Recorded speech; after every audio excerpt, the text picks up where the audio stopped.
evening, everyone. First of all, thank you for joining us. This is an exciting evening. We've got the next gen ready to talk about their generation and how it all has evolved over the family structure. I have to say, being part of the third generation of a family that's been in the business for 95 years, years ago I took a seminar. I'm looking at all the next gens in there. I took a seminar and it said for a business to get past the first generation is something.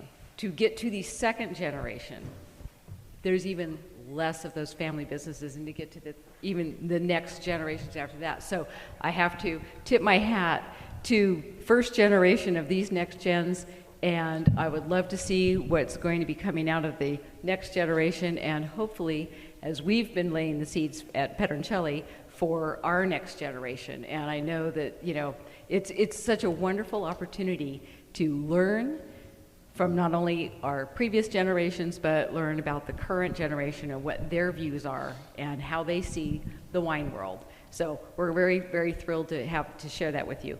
I wanted to say just a couple of little things. If you have not been to the Sonoma County Wine Library, the wine curator is here, Megan. There she is, right back there. Yay. And so if you ever wanted to go in and find the book that's dated 1514, she's the lady to talk to. There's some wonderful, wonderful resources there. And so again, go and visit if you haven't. It's, again, resource, that's what the wine library is all about. We have Erica Thibault, and she's right there. She is the library director right now. So thank you for coming. So nice to have you. And right next to her is Bo Simons, who was the wine librarian for, you were there for decades, right? Yeah, so it's so nice to have Bo with us tonight, so thank you for coming. And the Sonoma County Wine Library Association, this is what, we try to put on these events so that we can get a little bit more about the wine library out to people, and we hope that you will go visit. But I do have to raise my glass, which I have my notes. I raise my glass to Millie Howie, who is the founder. We always talk, she's the one who lit the fire behind the wine library. So cheers to Millie. Thank you for doing this.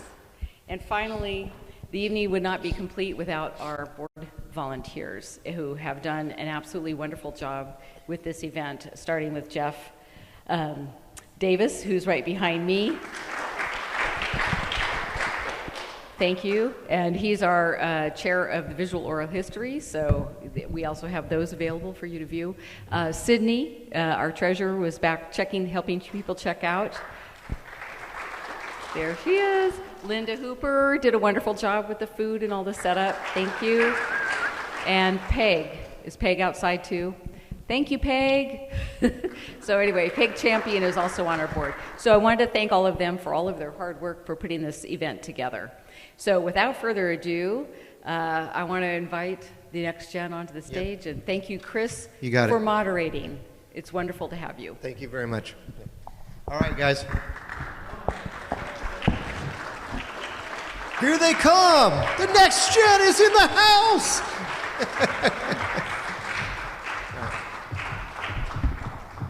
All right, I'm going to do a quick introduction to everyone here, and then we're going to go kind of down, and I really want them to kind of tell their story about really what made them make the decision to become part of the family business. And it's a really interesting thing because, family-owned and operated wineries are, in some places they're very scarce. We're very lucky here in Sonoma County because we really do care about preserving what we have. And these are 5 amazing examples of really what Sonoma County is and the future of Sonoma County. It's a really wonderful thing, just as I said, to be here because I know the parents and I know what these wineries meant to me. So I'm going to tell a little story about each one too before I really hand it over to them. But let's introduce them first. Right to my left here is Alan Ramey, and Alan is a really amazing personality of the industry, and it's a very interesting story when we really get into it about what makes each one of these family structure is so interesting. It's not just Alan that's a part of the family structure. It's also Claire, his sister, who's 2 years older than him. And they both made the decision to become part of this. And, you know, we've got the family, the Ramey family sitting right over there. And, you know, David is one of my great friends and a true champion for what we stand for here in Sonoma County, especially with Chardonnay. And, you know, the red programs that he's been a part of, you know, with Dominus and Chalk Hill and Matanzas Creek and all the things that he did, you know, with Red Winery over in Napa, too.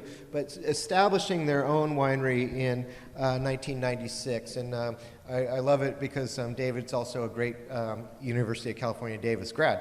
1979 is when he graduated. As we'll find out in a few minutes, there's steps that Alan took that, you know, he wanted to be a politician at some point. He worked on the Hill at some point when he went to college in Washington, D.C. But things changed for him, and we'll find out how those steps went. Next to him is Shelly, Rafanelli Fellman. I got to get Craig's name right. So one of my great friends from Dry Creek Valley, you know, Rafanelli. I mean, I just say that. What does that make you guys do? Like, ooh, okay, I'm interested, you know. I mean, I love my Rafanelli wines. And, you know, they really are an emblem of what Dry Creek Valley is really about. It's the real deal. And this is the classic family structure of Dry Creek Valley. It's called Italian, you know, or Swiss Italian, or some version of Italian. Something that ends with an I, O, or a vowel is probably Italian. And this family has a great little heritage. I'm going to tell a few stories about that too. But Shelly's background, you know, she pretty much knew she wanted to be, I mean, you're one of the few that said, oh yeah, I'm pretty much going to be part of this at some point. I don't know what. But she actually went to Cal Poly down in San Luis Obispo and graduated in 1996 with the intention kind of actually going out and marketing and really becoming, that's really was your focus, agriculture and marketing, and thinking she's going to go to a big winery and work for them and market for them and things like that. Things changed, and guess what? She's the winemaker now, and she's director of operations for this winery. And her father and I and her got this really amazing opportunity to sit down almost 10 years ago, and it's one of the things that I really want to kind of hit on some points here tonight is that next year we will be celebrating 6 different appellations in Sonoma County. We'll be turning 40 years old. The AVAs will turn 40 next year, and Dry Creek is one of them. Russian River is one of them. Chalk Hill is one of them. Green Valley is one of them. And Carneros is one of them. And North Coast, which involves not only us, but also Napa, Sonoma, Mendocino, Lake County, Marin, and Solano County. So really interesting that all those things are happening. It's a series that I did back in 2013 for Wine Business Monthly, and Shelly and her dad, and I sat there drinking wine and hearing the stories from this family. Amazing. So we'll hear more in just a minute about what made Shelly and her sister, who's part of this too. So once again, we have Claire and Alan, and then we have Shelly and her sister as well, Stacy, which is an amazing thing. So we're going to go really into that in a few minutes too. So right next to her is Jamie, and that's Jamie Benziger, and great family, one of my favorite families. When I was a sommelier at the Lodge at Sonoma for 10 years, man, almost every night one of the Benzingers was in there. And it was so great. Some of the great memories I have with Chrissy and Joey and Mikey and everyone, you know, but during this time when we're goofing off, she's going to college. This is Loyola Marymount is where you went originally, and you were like thinking about, you know, what you were going to do. Marketing is kind of something that you wanted to do. The family had 2 wineries at that point. The Imagery was founded, your dad started that in 1985. And I think one of the bigger things that the family did just before that is a brand called Glen Ellen. Anyone ever hear that brand? There are 2 brands here in Sonoma County that made a huge impact. Kendall Jackson, Glen Ellen, what did they do? They put Chardonnay on the tables. That's exactly what they did. And it became something where people started getting wine and drinking it more often, and that's a good thing. And it really helped that they founded Benziger, and then the spinoff was Joe Benziger, her dad, who founded this one. Now, she came back, and it was really a different, we'll talk about why she did it, but the steps that she did in just a minute. But she really ended up taking over the helm in 2017, where she wasn't like just marketing. She really wanted to be a chemist, and there's certain things, and we're going to find out why'd you want to be a winemaker when you could have been a marketer, and we'll find that out in a few minutes.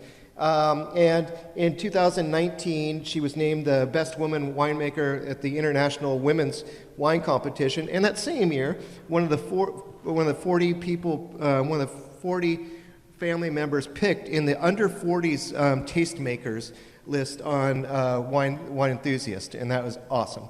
So right next to her is the great Mari Jones, and Mari is a dear friend of mine too, ever since she got into the industry, she was pretty much born as part of it. If you guys remember a brand called Sonoma County, kind of an important brand here, and especially once again we talk about the success of Chardonnay, one of the great Chardonnay houses. And I mean, it's really one of the things that her great dad, Bryce Coutrer Jones, did that a lot of us don't know this, but Sonoma Coast, the appellation, he was pretty much the architect of that appellation. And there were reasons for that. You know, one of his favorite vineyards was just over the hill down there in Sonoma called Les Pierres, which is a damn good wine. And that's why it kind of got stretched out, and it's a huge sweeping appellation, and Bryce Jones has a lot to do with it. We'll talk about that in a minute, but I think that one of the most important things about Mari and also about Alan is that they're both presidents of the company. So this is something where we're talking about not just winemaking, but we're talking about, you know, really not just taking over for the family, but also moving ahead and where are we going. And so one of the great things that Mari does, I think, for the Sonoma County Vintners is she really works with the Next Gen Committee, so that's one of the reasons they're up here. And also some of the Vintners events that we do are definitely, we've always got a pouring by the Next Gen. And the other thing is that also the Sonoma County Vintners have a really great focus on international writers and sommeliers, and helping that focus is something that Mari's been doing too. Down at the far end there is Drew. And if you know the Damskey name, you know his dad, Carrie Damskey, who's sitting right there, and his mom, Daisy. One of the most interesting things about this panel and his point of view, he's a winemaker, but he's also a consultant. And I can't really think of another family that has a father-son consulting firm that is about winemaking and working with vintners. And the wonderful thing, and we're going to find out more about this, is some of the great brands that they have. We got to taste their own brand, obviously the Palmeri, which is great, and then also some of the other ones that they advise for Annadel Estate, Burtek family, Reynoso, TT Ranch, Red Bears, Three Corners, and some of the wonderful vineyards that they really work with. Durrell Vineyard, Gaps Crown, San Giacomo, Bedrock, Monte Rosso, and others. So wonderful things happening. So let's go through this real quick. We're going to do a run down the line here, and we're going to find out what were those, if there was one aha moment that really said, I'm actually going to go home and I'm actually going to really work with the family, and these are the things that are going to happen.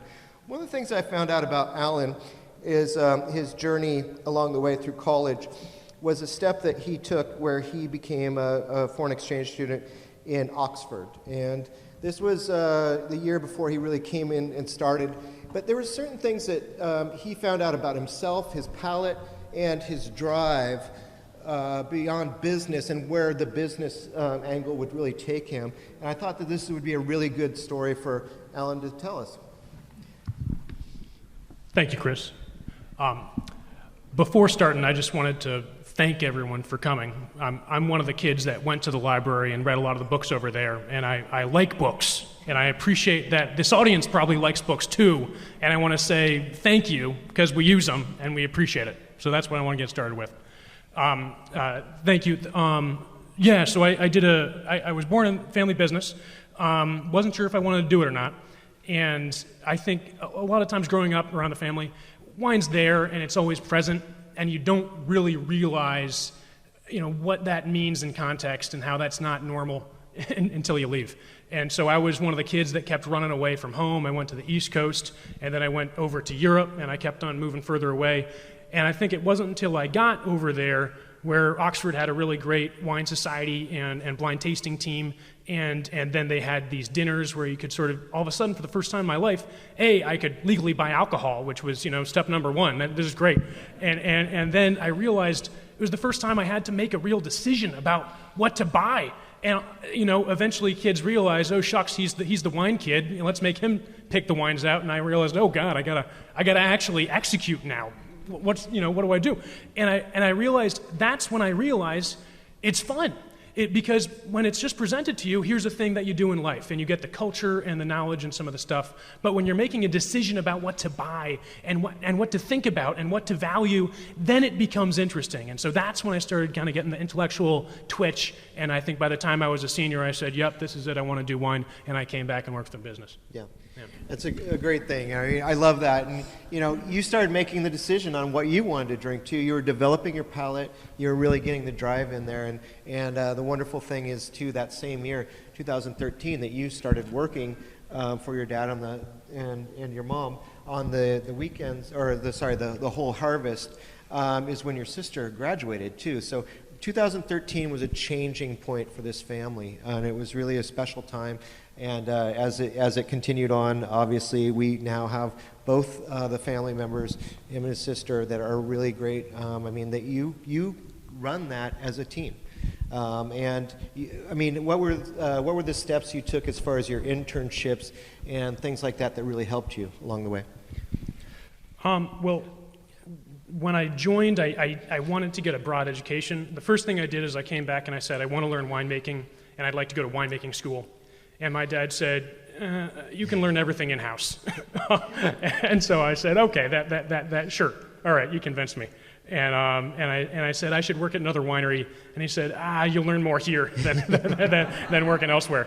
So I did 2 internships abroad, one in Burgundy at Mayo Camazé, one in Chile in Casablanca, and so I did some winemaking internships, worked in the cellar for years, and sort of got that more production side. And then I realized I'd like to learn more about winemaking anyways, so I started the UC Davis certificate, and then I realized, gosh, all of a sudden, my mom comes up, and I look at a balance sheet and go, uh-oh, there's a lot of numbers here. And so I figured I should learn business. So I went back, and I liked the whole Oxford thing. So I said, this Cambridge place I hear is okay. So I went over there and got a business degree and actually just finished up. And it's nice, they had a very flexible program. So I did wine research this entire summer, and could read all the books over there and learn in that aspect and do some of this kind of sociological work with some professors that had more of that background. So between kind of production side, a little business, a little sociology, a little kind of hands-on, a lot of cleaning floors, scrubbing things, you figure it out eventually. Yeah, that's amazing. And I just want to say too, the family brand has really done well. Obviously, David is an amazing winemaker, but in 2021 in July issue of the Wine Enthusiast, the 2018 Rocchioli Chardonnay and the 2018 Hyde Chardonnay both got 100 points. I mean, in the same magazine, the same brand, getting 2 100 points, amazing. Guess who was on the cover?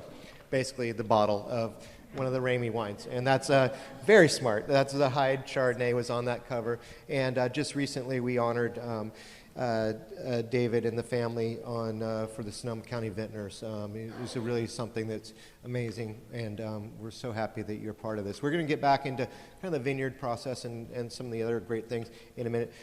Shelly, you knew you were going to be part of it, but what made you go become a winemaker, and what were the steps that really took you there to start making these amazing Zinfandels? I hope you guys got to taste the Zinfandel and the Cabernet. Unbelievable and so delicious. What really drove you to make these big decisions and go in this direction? Well, that's a good question. Excuse my voice. I hope it lasts all night. Thank you again for having me here tonight. I went away to college, but I grew up in the family business. It was just a way of life. that I was always exposed to. And I remember working in the vineyards at Harvest with my grandfather and my father. Being the oldest of 3 girls, I probably remember my grandpa the most. I worked on his hand bottling line, listening to my Walkman, so now I'm really dating myself. I won't tell you which group I was listening to. That'll date me even more. But those were the times. It was always ingrained in me. You know, you're going to work, you make money if you want to have money and go do stuff. And of course, it was also, you know, all about education, go to school. I was always active in 4-H, so I always loved being in agriculture. I always was connected to that. So I went to Cal Poly, and in my freshman year, I took some courses in fermentation science and viticulture, and at Christmas break, I came home with a Pinot Noir that I had made. And I thought it was just the most exciting thing, and I couldn't wait to share it with my dad. And I brought home this Pinot, and he was like, what? You could have done that here. I said, no. We don't make Pinot. We're in Dry Creek. We don't make Pinot Noirs here.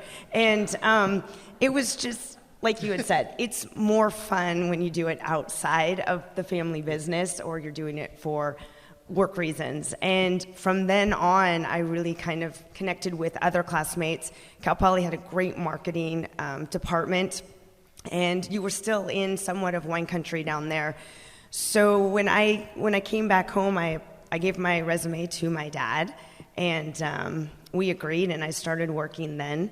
And I also have to admit, I had met my now husband. He was at Fresno State, you know, big rivalries between Cal Poly and Fresno State ag departments. And he was actually one of the reasons that I came back to my family's business so quickly after graduation, rather than going on to a bigger winery, which was my initial intention. But he saw that my parents were really needing the help. It was just the 2 of them in this business. And they were at this point of, is anyone interested in taking it on? Is anyone going to carry on our family tradition?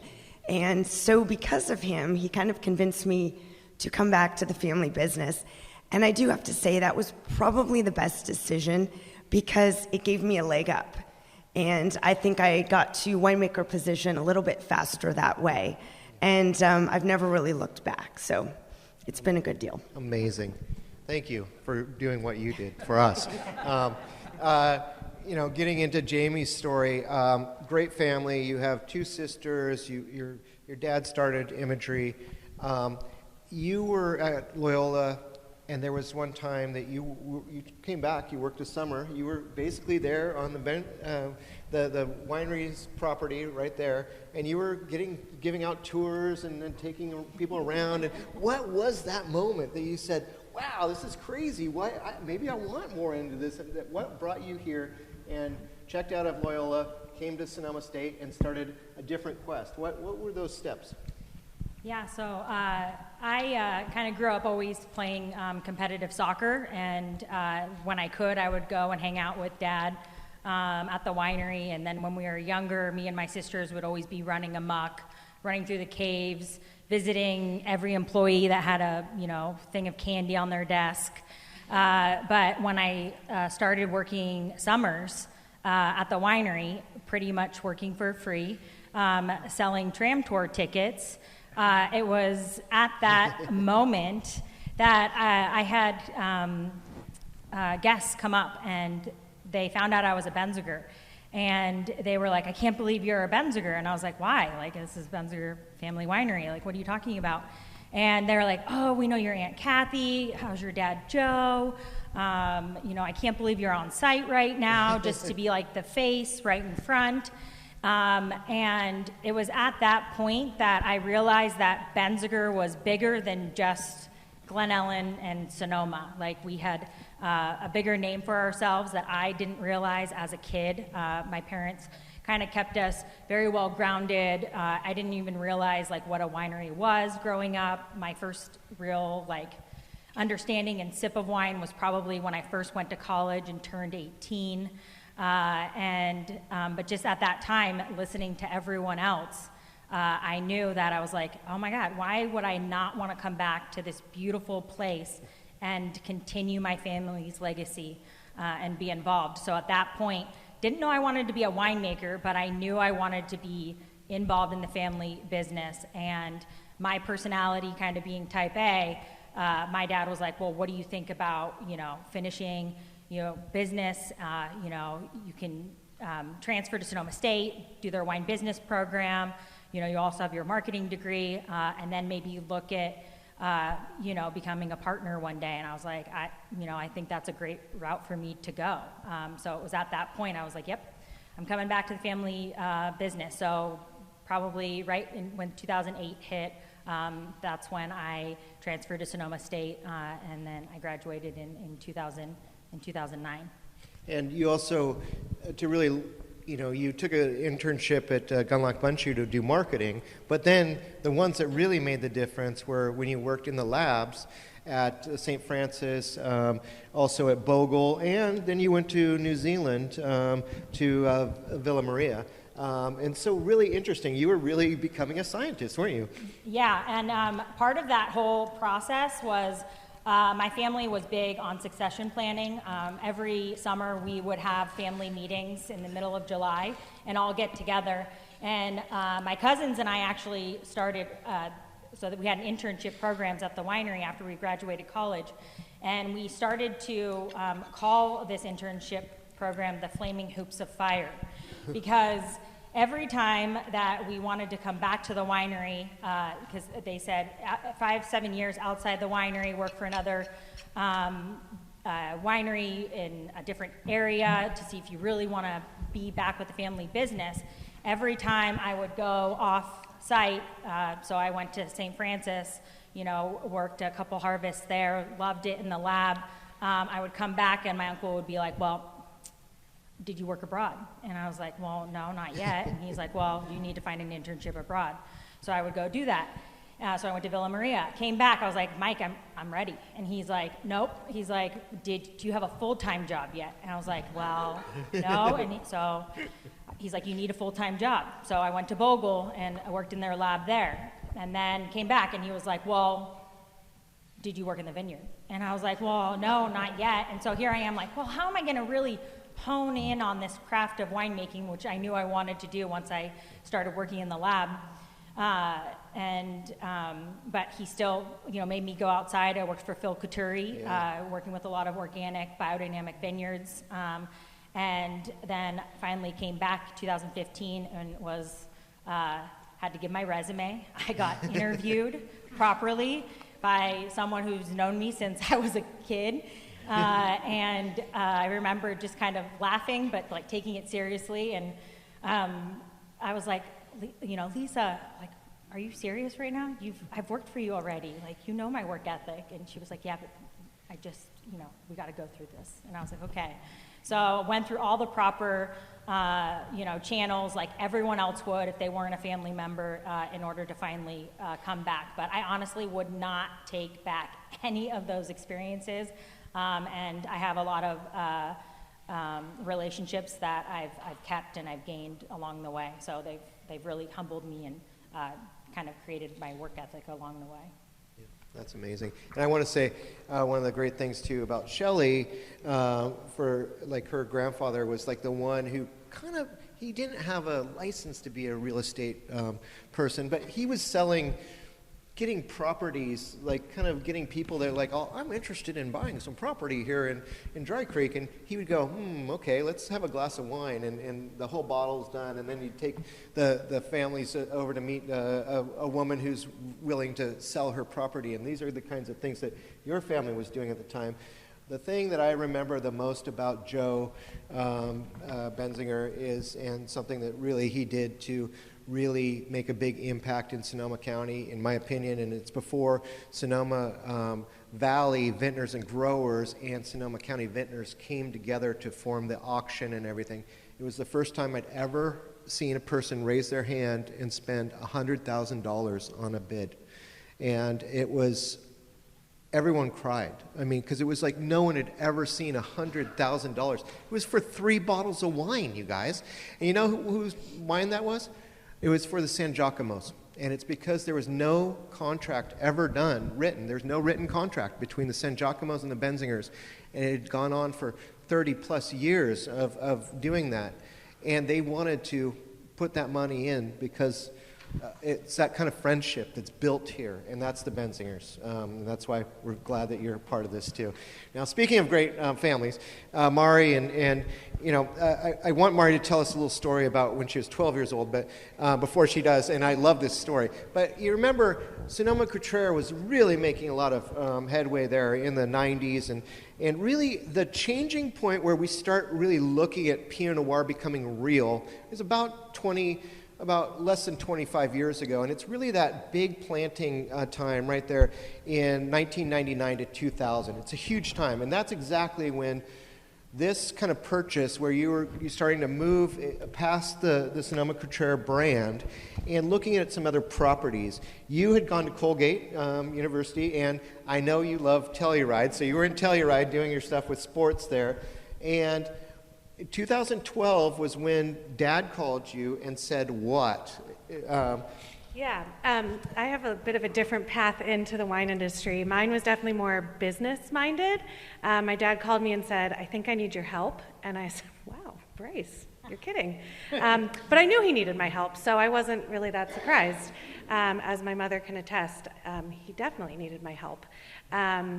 So I was really drawn into it by the business side and what was kind of what I felt was missing at Emeritus at the time, which was a direct-to-consumer program. We didn't have a tasting room. We didn't have a wine club. We didn't have a website. We weren't taking advantage of the brand that he had been building at that time for about 10 years. 5-7 years in the market. So there were all these people that were calling saying, I want to buy your wine. And it was like, oh, well, there's this restaurant that might be in your city. It was like, Bryce, sell your damn wine. Like, what is wrong with you? So, so I really came in from the business side, which I definitely get from my mother and not my father. You can tell my mother's in the audience tonight, not my father. So that's what really sparked my desire to come back to California. Like you said, I went to Colgate on the East Coast. I got detoured in Colorado on my way home and stopped in Telluride for a few years. I was doing nonprofit work there, which I think is very complementary to the wine industry. I think, now I just ask for donations and I give you a bottle of wine instead of a good feeling. So it really teed me up well. So that's how I came back. That was 10 years ago. We kind of built that direct-to-consumer program, and my dad retired a few years ago, and I've stepped into his role, leading the company. Yeah. That's amazing. The story about, if I can just read it here, but the age of 12, you went to Burgundy, and you were because your father was going to buy some barrels, and Mari discovered some Pinot Noir and century-old cellar. She turned to her father with a glass of Pinot Noir in hand and told him, "This wine is better than yours. You should make this wine." He was speechless. Yeah. And yet, in total agreement. Yes, I don't think I would have come back if he was still making Chardonnay. Yeah. So it was Pinot Noir. And also on that trip is really, I think when I discovered, similar to what Alan was saying, I discovered that wine is so much more than just like, oh, it's served at dinner and you never get to choose because it's always your dad's Chardonnay. And it was really great to be able to discover that wine is so much more culture and so much more history and so much more than just what is served at dinner and how important it can be. But if he was making Chardonnay, I wouldn't have come back. So there you go. Happy he wasn't. Now, Drew, getting really into your thing is, you could have been a winemaker. You could have started this brand with Dad, and then you could have just run the brand. But what were the steps that made you go, I actually want to be a consultant like Dad. I want to be like, the first family that's really done this. I can't really think of another father-son consulting team. I mean, we were talking about it, Carrie and I were talking about it, maybe, there might be a few examples over in Napa, but they don't really work together like these two do. This is something that's very unique about this family, that they really go down, and you're tasting through and you're going, Dad, I got through it, here, you need to taste these, and you're really working together. What was the impact, and how did you make those steps to say, yeah, that's a good idea? Well, I guess it started with a dream to be a Jeffersonian farmer. I wanted to own land and ride a horse, and I realized that I should probably have a successful first career to do that. And I was lucky enough to live in China, and I thought I wanted to do stuff with trade and importing and exporting. And when you live in China, you realize China's kind of it's a heady spot, but not always in a good way. And then I was lucky enough, I played lacrosse in college, and then I got some offers to play professionally. Moved to Australia and had a ball playing lacrosse there, and I just was hanging out with Australians, and they were lovely, wonderful, well-adjusted people. And I was starting to think a lot about my life, because at this point, you're 22, and you're thinking, am I going to be a lawyer? No, I don't think so. So I was lucky enough, I moved to India, and I was doing some import-export work there, and working with a brand that we have called Sula, and just kind of looking at my life and what I want my lifestyle to be. And when you're a simple boy that grows up in the mountains of Alexander Valley and Geyserville, you kind of want a lot more. But then when you get to the other side of the world, you start realizing how incredibly wonderful your life is and how blessed you are. So I started trickling my way back, and so I got an MBA in wine business. I worked for bigger companies launching brands for them, and my niche was kind of like, hey Drew, here's a $15 bottle of Chardonnay that let's make it homespun. Let's make it feel like it's a family brand. And I did that, and it just felt, it wasn't very sincere. We're all a part of family brands, and what that means to be a part of a family brand. And it wasn't very authentic for me. So at that time, it was, where I was talking with my folks, and it felt like the right time where maybe I could start working with them. And I started working with our brand Palmeri on kind of like a marketing and a sales side. But my mom and dad were kind of like, hey Drew, well, maybe you should think about learning how to make wine, because that might be important. Yeah. If you have a brand, you should maybe learn how to make it if you want. So I spent a few years kind of, listening and mentoring under my dad, which was wonderful. We logged a lot of windshield time together. and just seeing how you're a professional in this business, how you talk on the phone with growers, what your relationships are to different cellars and wineries, which is, totally invaluable to what I do today in front of my own windshield, and I'm on the phone all the time. But it was really just, I always knew I loved and was passionate about this business. I just didn't really know where I was going to fit in. But, I think just like anything, you do something and you're passionate about it, you work hard, and, thankfully I'm good at it, so that helps too, and you work and you keep moving forward and you get opportunities, and when you have an opportunity, you put your heart and soul into it, and then another opportunity presents itself. And so anyways, I feel really lucky that, we have a great consulting business, a great brand, and we get to, we talk to each other a lot. And, we're talking about, all of our different projects and vineyards, and anyways, it's really, really gratifying to be a part of the business. Yeah, that's amazing. I want to kind of speed up and go right into some things, but I want to kind of take it in this one context of, if you were to pick one of the wines in your portfolio that really exemplifies you and what the next generation is, meaning that, what's changed out there in the vineyards, what's changed since your parents were really working with these grapes? I mean, we have technology that wasn't there. But, what really is the if there's one wine that really exemplifies you and kind of change through the years and where you see the future going, what would you say that is, Ellen? There's too many fun wines to pick one, which is not the BS answer. That's the true answer. And if you want to get to the point of what's changed over the years at Ramey, I think that's the heart of the question, really, though. We started. My dad made some Chardonnay in 1996 from Hyde Vineyard, and did a lot of really amazing Chardonnay research. So I think that's why we're getting a lot of good press on that front. And then again, amazing Cabernet research and history over there. So I think that's what we've been known for over the years a lot. And then we started making a little Syrah, and then a touch of Pinot after that. And so that's sort of the change, and particularly the Pinot Noir, where we've done a little more of that. We've got some on our own vineyard. We finally bought a vineyard in 2012. My parents did, and my sister's been working with that very closely, and myself a little bit as well. And the Pinot Noir we're really doing a lot of research on. It's fun because we dug. Those of you who know the property, it's on West Side Road, that old hop kiln, not the rich hop kiln, the fallen down one.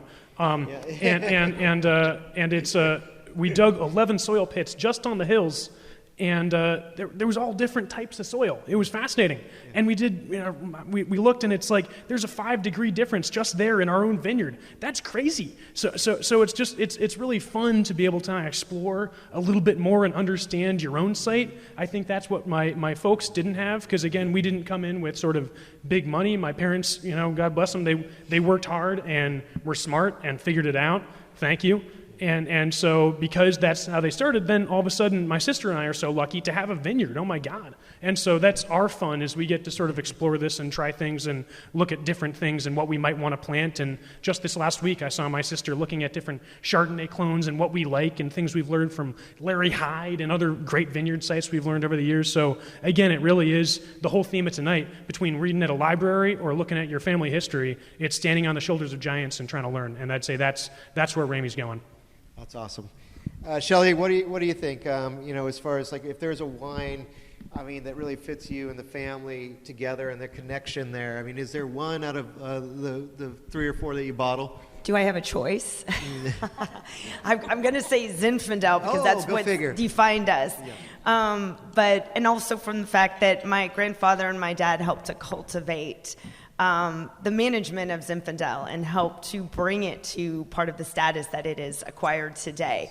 We're dealing with 100-year-old dry farmed vines, and with the ever-changing climate and everything else, it's always it's a never-ending learning experience out there. And now that my husband has taken over the vineyard management from my dad, just learning different things, water management, and trying to just coddle those vines to keep on producing the great quality fruit. However, I have now driven my dad crazy, because back when I first came on board, I wanted to do a Merlot. So I started with 1 barrel, and he didn't want me to do a Merlot. And now he says, can you make more? Because we have a lot of Merlot that grows great in Dry Creek Valley. So we made that step, but I didn't stop there. I began the Estate Blend, which is a Bordeaux blend, because I love Bordeaux's. And the next thing you know, I convinced my husband to plant me a little Petit Verdot. So it's fun to be in that position, to be able to explore and do a little bit of your own thing. But I had to take it another step.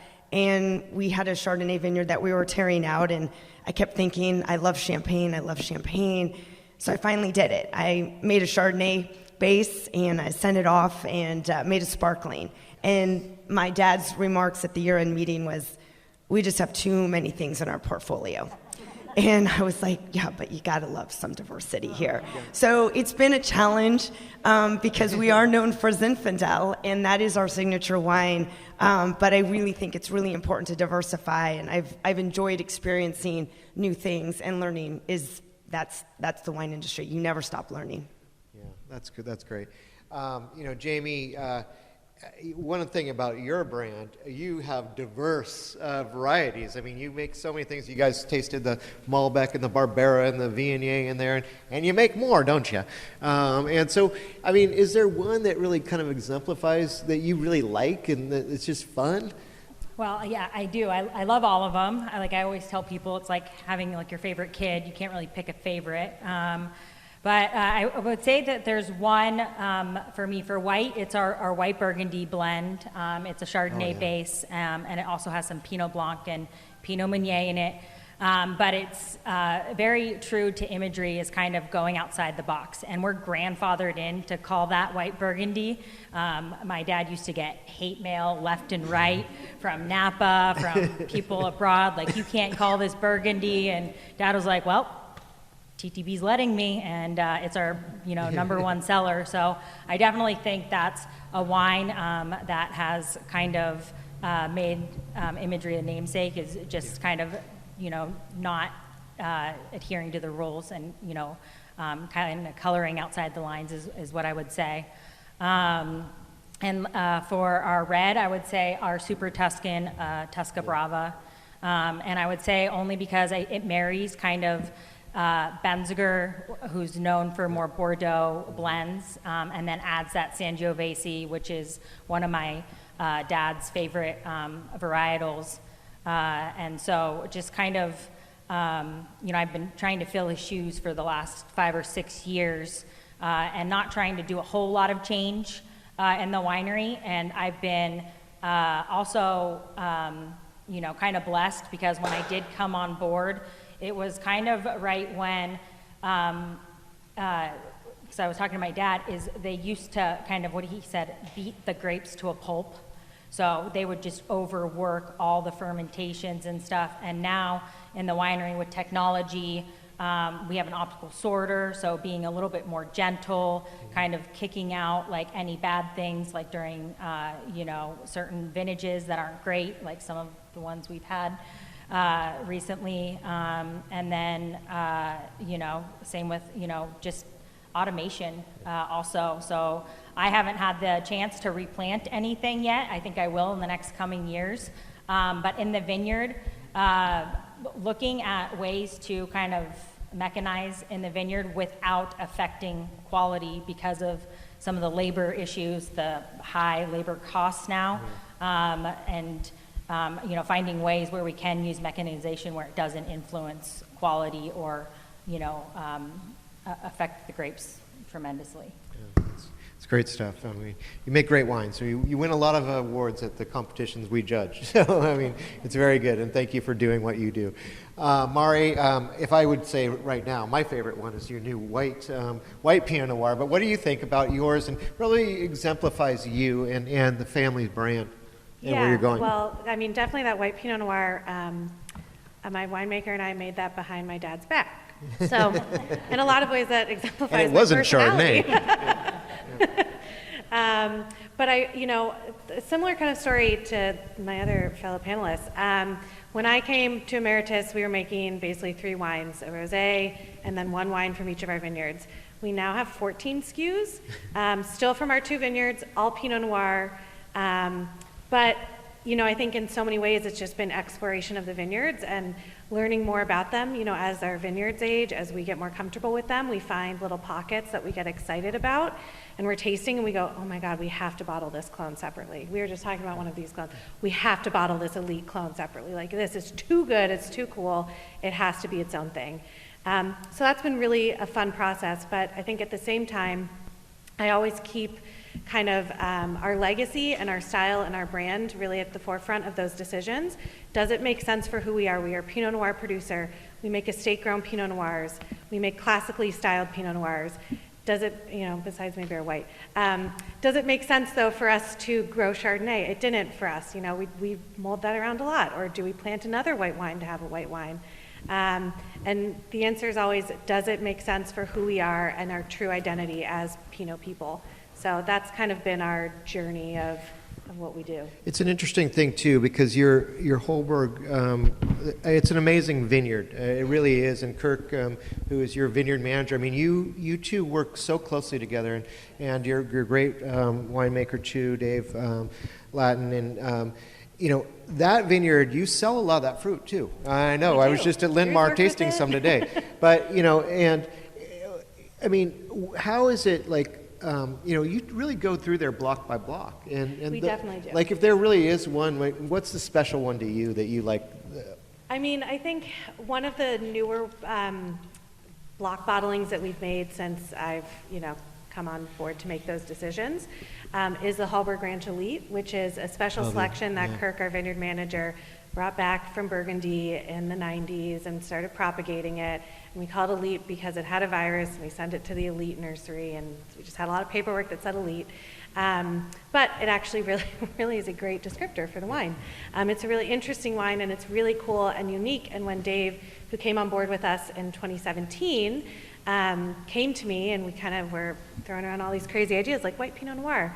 And he said, I really want you to taste this wine. And just sit with it and just tell me what you think tomorrow. Don't even see me the rest of the day. And I ran back to him. I was like, this is so good. What is it? What are we doing with it? And it was, just kind of that synergy between us and the team that we've really assembled between Kirk and now also how we farm it, so it's really a collective effort where we work with Kirk and his team. We have a 23-person vineyard team. So we can go in and really decide what blocks are we prioritizing for thinning and leafing, and what are we doing in those blocks to make sure that if we want to make this special wine, that the quality is going to be there. So, we joke that we don't know how to really talk about hectoliters per hectare, but when we have done the math, we're getting well below Grand Cru yields on a lot of our blocks so that we can make those really special wines. That's great. Drew, you work with so many vineyards and all of these things. Obviously, the Palmeri is like kind of your family brand, and you make all these different, you consult on all these different levels. But, would you say that Palmeri, and which one of the Palmeris is kind of a fave of yours? So what's wonderful about Palmeri is that, again, we do get to make a lot of wines for a number of people, which means that we have great vineyard sourcing that we don't have to pay for, and we get to do what our clients are hoping to achieve from all of those different vineyards. And what's wonderful about Palmeri is that we're really only beholden to ourselves, so we can find some, for example, I guess it's a little bit of like an artistic outlet. So, we're getting Old Vine Semillon, which a lot of you tried, from Monte Rosa Vineyard, the second oldest planting in the world from 1886. You just stand in this block and you're just like, I need to make this wine. It's just an amazingly palpable sensation. And something as fun as, we're starting to get fruit from down in San Lucia Highlands. So, we were getting some Syrah from down there, and the grower's like, hey, I've got a little Gamay. I'm like, dude, sign me up. Like, I thought you would never ask.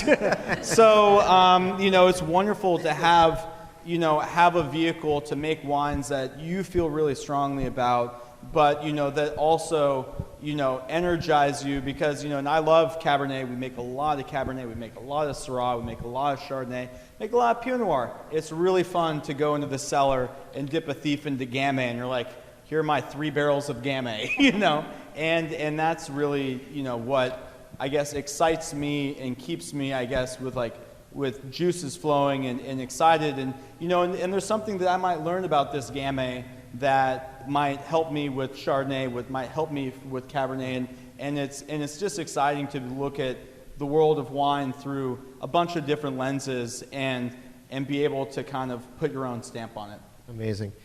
Just to finish off, I'll just ask one quick question, and it was something that Jamie said. It was in her bio that I really liked, and it was about her goal is the passion about broadening the audience. How does your youthfulness, your parents helped make Sonoma County one of the greatest wine destinations on the planet, which is pretty awesome. We all like this.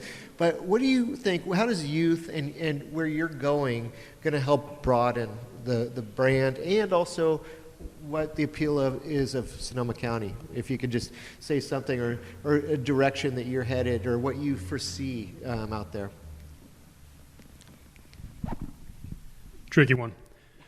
I think sort of ironically, part of being young is just carrying on tradition, and you sort of hope other kids say, that's kind of cool. There was an SF Chronicle piece by Esther Mobley, some of you may have read, where it talked about what's the difference between Europe and California, and it talks about how Europe's got all these traditions versus California's not. It was particularly ironic because the example was Chianti, and some of those rules came in the 1970s, and I hear Drew talking about wines planted here in the 1800s, and I think, we need a little more research on this. But I think, that's the goal, right? I remember as a kid, my dad was in a program called Focus on Chardonnay, for example, where, I remember as a kid going around Armstrong Redwoods and hanging out with the Burgundian kids and not communicating but running around having fun and just getting this sense of, oh yeah, this is a family tradition thing. This is nice. And I sort of hope that we can, as we just, by our very existence and being here, and as you can see tonight, some of the passion for this business, that I sort of think I know other kids, and I know other people, kids, are small children here, and I know that that's something that excites them too, is the creation of tradition and creating it in our own way and listening to our parents and carrying that on. I think that by itself is cool. So it's sort of just the circumstance that we happen to be young now, but I do believe that other young people will find that cool. And if we just keep staying the course and doing, yes, interesting new things, but also carrying on what's being done before, I think that's neat, and I think that's a message to carry forward. That's awesome. Shelly? Yeah, I think you summed it up perfectly there. Coming from a family steeped in tradition and history, I look at my two parents and they worked hard. I looked at my grandpa and how hard they worked, and my great-grandparents. And my sister and I now running the business. I would hope that we would bring an energy to the business and help to entice younger consumers and bring them on board. My parents are, if they've done their deal, they just want to sit back and relax and enjoy it now. And we're like, okay, we want to carry on the traditions, but we also want to make our own new traditions. And by doing that, simple things like, social media, my sister's in charge of all the social media. So we're always looking for different ways to reach out to more consumers and bring them into the wine industry, because it's so big and it's got so many different aspects. And I think really what we can only hope for is that our kids will be looking at that, and hopefully they'll be on board, and hopefully they might be able to carry it on for another generation. That's awesome. Yeah, I completely agree with Alan and Shelly. Just bringing that energy. I'm on the road probably a good 10 weeks or so out of the year when I'm not at the winery winemaking, and so it's really important for me to get out there and bring that energy and that passion out, all the way to the East Coast, to tell them how amazing Sonoma County is. Yeah, are we known for a lot of Bordeaux blends, Chardonnay, Pinot Noir, but we also live in such a diverse county that has so many amazing appellations where there are dozens of different varieties that can and do thrive here. So bringing that passion out to other consumers, and then bringing them back to come visit us. Like, we know tourism is huge for our county, and our family wineries thrive on that. So just bringing that energy out there, and inviting everyone back to just share in what our passion and traditions are as family wineries. Mari? Yeah, something I learned from my dad when I came on board is he said, organizations always need youth. So I'm trying to even get more younger people to work at Emeritus. But yeah, I think it's, new ideas and new energy. And I also think that our focus, and we haven't talked about it too much on this panel, but I know that I believe everybody here would agree, we're in Sonoma County, but thinking about sustainability and what that means, not just with farming and not just with, your water usage in the winery, but really thinking holistically about what that means for our businesses to make sure that there is a business and a vineyard and a winery in 50 years and 100 years. And that's, I think, really important to our generation, and something that I think our generation is really bringing out there. And that message, I think, really resonates with our peers out there in the world who maybe aren't that into wine yet or are just getting there. That we're getting them in, though. We're doing it. Well, I think you also, one thing that you really do, and you've put a lot on education for yours and these blocks, and your relationships with all these great producers and what they do with that fruit too. The time that you took Kirk and you took Tracy Dutton from the Culinary Institute and myself out there, and we went and cut down clusters, and we came back and put them on a white sheet, and we studied what is clone 37 versus 115 versus 828, and the size and everything. And you were doing that for us to learn from, and I learned a lot from that. And just me and your participation with the Russian River wine growers, and obviously I saw the great Pinot Forum vest in here, of course, but you're really doing that as far as education to a broader audience, and I think that's a wonderful thing. Yeah, and I think part of that too is I love doing stuff with Russian River Valley and with Sonoma County, because I believe a rising tide lifts all boats, and that's something that was really instilled with me from my father as well, and that it's a community that we work together, we learn together, and we make each other better with our friendships, with our knowledge, with everything that we share just from each other.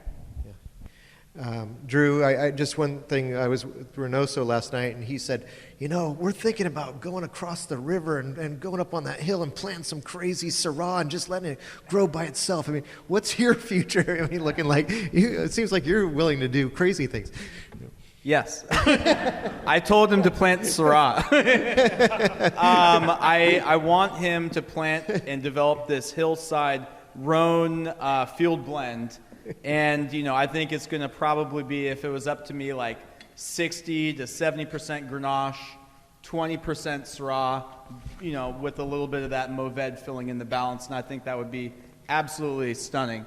But I'll sell it to him. I'll make it and he'll sell it to you. But that's, I guess to kind of go back to your point, if you look at Burgundy, if you look at Bordeaux, some of these estates have hundreds of years of tradition and culture of making wine at a high level and what that entails. While we've been planting grapes here for, in the 1800s, there's Prohibition, killed us, it set us back. And I feel like we're on this kind of like just a great wave of people that have a ton of energy. Like you look at everybody on this panel and, we want to, I think, grow the business in a positive way, push it forward, continue pushing the envelope, and say, it's not just Merlot, it's not just this. The world of wine is so diverse, and if you're thinking about Russian River 20 years ago, it's like, it's Chardonnay and Pinot. Yeah. If you're thinking about Russian River now, I made Tempranillo from Russian River this year. How cool! Let's find all those spots. Let's push the envelope, and let's put again, look at the history that's been put in place, and then push the envelope forward and make Sonoma County, the North Coast, as dynamic as possible, because we can grow some killer stuff here, and it's fun. Like, why not? Yeah. This is diversity, guys, huh? These answers were diverse, and that's where the future of Sonoma County is going right now, and that's a good thing. Thank you once again to each one of you for being up here, and I'm honored to have led this panel. It's a wonderful thing, and I support this library so much. I go there every time I'm in Healdsburg, especially when I got downtime. I just go in there. I love reading things that, going through the magazines. Maybe I even wrote some of the stories in those magazines. But, doing the research in there is amazing. It's a wonderful, wonderful library, and we should support it 100%. And I'm glad that we got to do that as a team up here tonight.